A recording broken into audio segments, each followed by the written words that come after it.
Hey, what's going on, guys? My name is Alan, and today here on Amazon I'm going to be reviewing the new Focusrite Scarlett 4i4 third generation audio interface. So I actually got this for Christmas, and right now it is January 30th of 2020 that I'm filming this. So I've been using this pretty much nonstop for about a month. I feel like I can give a pretty thorough review about it, and of course you can use this audio interface for a lot of different things.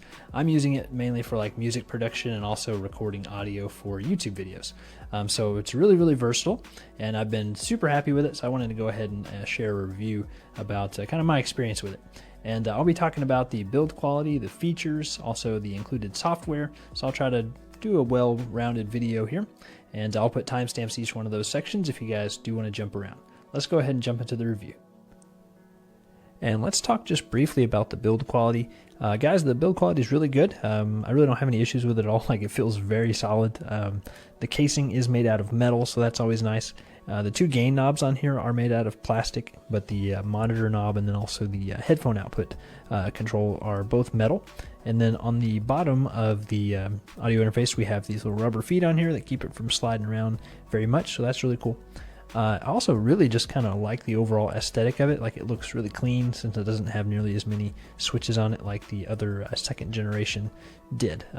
Here's what the Scarlett 2i2 used to look like, had all these switches on it, and it was a really good audio interface, but this one I do like a little bit better. Alright, that's it for the build quality. And let's talk about the features of the 4i4. So it really has a bunch of them. On the front here we have two XLR and 1/4 inch combo jacks, so that just means you can plug either a microphone or an instrument cable into these, and you don't have to switch between the two, so the interface is automatically going to recognize what's plugged into it. Then here we have two gain knobs, one for channel 1, one for channel 2, and the interface does have 56 decibels of gain, so that's a little bit more than the previous generation, and it actually has enough gain to push the Shure SM7B to a reasonable level. I still think with the Cloud Lifter you'll end up getting a little bit better results, but it does work. I've been using the Shure SM7B without a Cloud Lifter through this entire video, so it gives you an idea of what it sounds like. Then also the pad and air settings on here, we'll talk about those a little bit more during the software section of the video. And then we also have 48 volt phantom power. And then down here we have a MIDI light that's going to turn on anytime MIDI signal is being received. And then of course here we have the monitor level control, so you can turn that up or down, and then your headphone level control.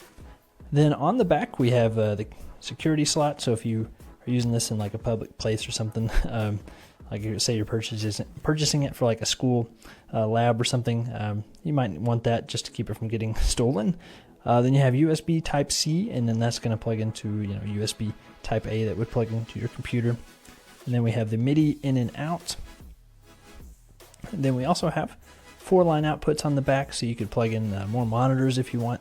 And then we also have 2 more line inputs on the back, so you could plug in like a synth or basically any type of line level source. Alright, that's it for the features. So the 4i4 comes with new software called Focusrite Control. You'll notice there are hardly any switches on the audio interface itself, so pretty much everything is done through software. So we're just going to really briefly go over this. And we have here just line and instrument, so if you have a microphone plugged in, then the line's going to light up. If you plug in an instrument with a 1/4 inch cable, the instrument's going to light up. Here we have the air setting. If I hit this, it's going to add a little more clarity to my sound. So there, I turned that on. It's supposed to emulate an older sounding Focusrite preamp, I believe. And I've been leaving it off, but I don't know, maybe you prefer the way it sounds with or without it. That's up to you. Then we have pad. This lowers our input by 10 decibels. So if, say, you're recording something really loud, you could hit this, and it's going to really cut the volume way down. So I don't know, maybe you need that if you're recording like bagpipes or really loud drums or something. If you need it, it's cool that it's there. Then briefly to talk about the output settings. Here we can control the level that's going to our monitors. Here we can control the level that is going to our headphones, and also outputs 3 and 4. And here we have a loopback function. I've been hearing some other people talk about this. This isn't really something that I've been using yet, but say you had a podcast and you want to be able to like have phone calls come into your podcast and that audio go into your DAW, you can use that there. So that's really cool. And then over here, of course, we can control the levels just on our physical inputs on the front, 1 and 2. And then here we can control the level of our DAW playback, so our software. Alright, real quick, just to talk about the included software that you get with this. You do get Ableton Live Lite, you get Pro Tools First, and you get free 3-month Splice sound subscription with new Splice accounts, Focusrite Red 2 and 3 plugin suite. You get a choice of 1 of 4 XLN audio addictive keys, virtual instruments, Softube time and tone bundle, and also access to Focusrite plugin collective. That is it for the software.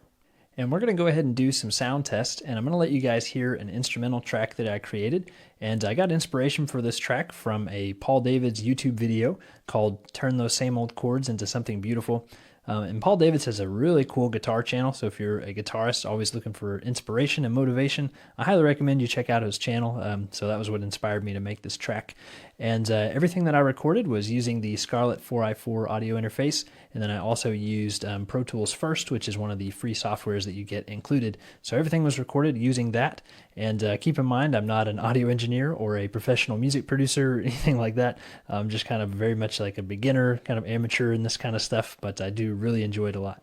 Anyways, hope you guys enjoy this track.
Well, thank you guys so much for listening to that track.